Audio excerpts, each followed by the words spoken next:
There is much talk of symbols, Masonic, Anunnaki, Astanic, etc., that are prolific in our culture. Are these simply a reference, such as the letters AI refer to artificial intelligence, or is the symbol itself a technology that holds or transmits energy or information? Could you address this? That's an excellent question. Who asked that question? William Pepper. Mr. Pepper, excellent question. They're anagrams. Symbols are anagrams. And yes, they do hold a frequency and a representation. But it only holds energy for those who actually know what it is and what they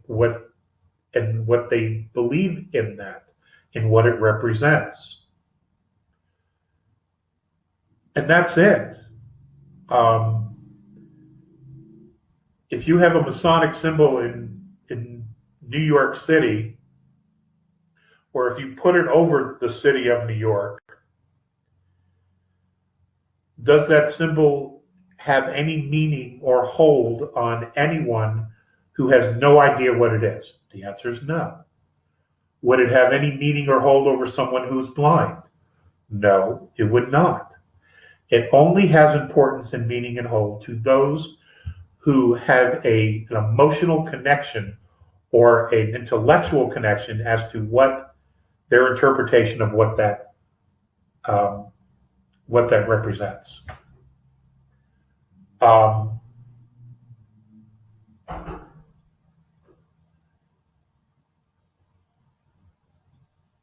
The fleur-de-lis. The fleur-de-lis meant something to the Chaldeans that is completely different to what it meant to the French. And does it even matter? No, it's just a representation. It is just a symbol.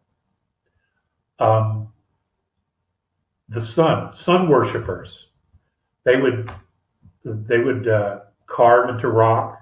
They would paint pictures of the sun. Why? Because they worshiped the sun. It had a very special significance to them. It represented to them something deeply personal to themselves. To those who were not sun worshipers, did it matter? No.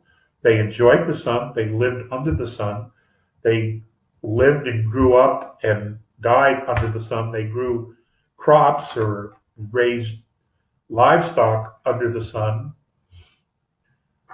They enjoyed the sun, but they didn't worship it like others.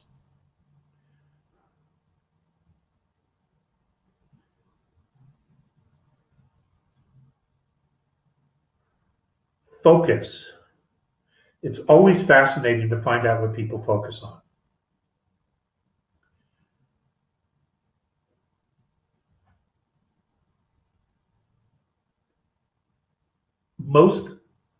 I've met some Masons, some of them in the military, they're just outstanding people. They're not cultists. They're there for brotherhood. They're here for camaraderie. They're there because they have built friendships and relationships with people to help build schools, build churches, build synagogues, to assist after hurricanes or flooding or whatever. They're always there to assist, to do things, to be a part of something that makes a difference. And I'm referring to the rank and file here, okay? I know that there's it almost seems like the leadership of almost everything these days has become completely corrupted, which is a real tragedy. Because they make decisions to betray the rest of their group or to betray humanity for power.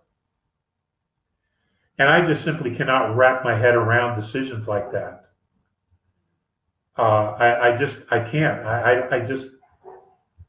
Where we go one, we go all. And that statement, that saying, was on a bell on John F. Kennedy's sailboat.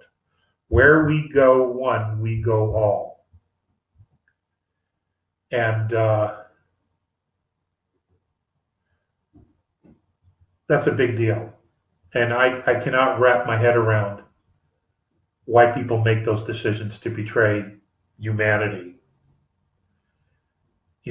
Especially knowing that the group you're signing up with are scumbags usually. It's all about power. It's all about control. They make decisions to do horrible things to human beings in other countries as well as their own. Why would you want to be a part of that?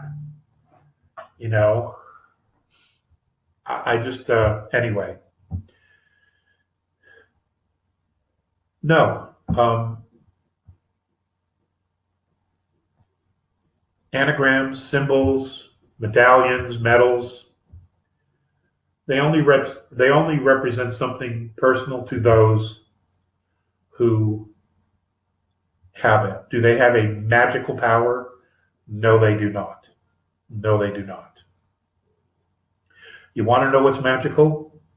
Your intention, your ability to love, the ability to consciously think for yourself, to make decisions, to be sovereign, to be self-reliant, to be honest, to be good, to be charitable, to be compassionate. That's magic right there. That is the real power. That's the real power right there. Not some cave painting, not any of that nonsense. Okay?